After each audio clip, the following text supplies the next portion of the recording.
Светската банка ги собира младите лидери од целиот свет на самитот за млади 2026 кој ќе се одржи на 11-12 јуни во Вашингтон. Под мотото Future Works, дизајнирање работни места за дигиталната ера, фокусот е ставен на иднината на работата и улогата на младите во нејзиното креирање.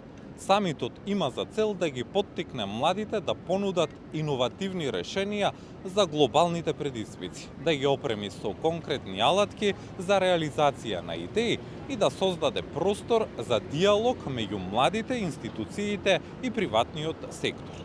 Темите годинава се три клучни области: вработување, образование и претприемништво. Причината е јасна.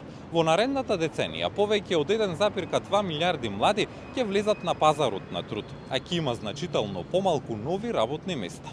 Тоа отвара сериозни предизвици, особено за младите од ранливите категории. Според податоците, околу 20% од младите во светот не се ниту вработени, ниту во образование или обука.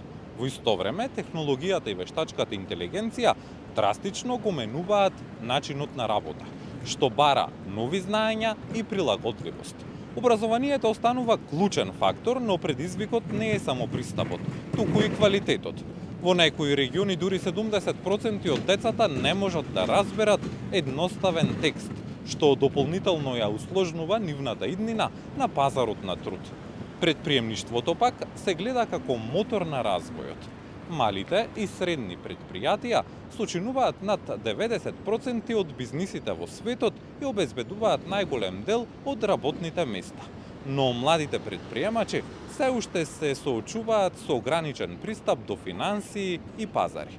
Преку овој самит, Светската банка има за цел да ги поврзе идеите со конкретни активности, создавајќи глобална платформа каде младите ќе можат да влијаат врз иднината на работата. Самитот испраќа јасна порака.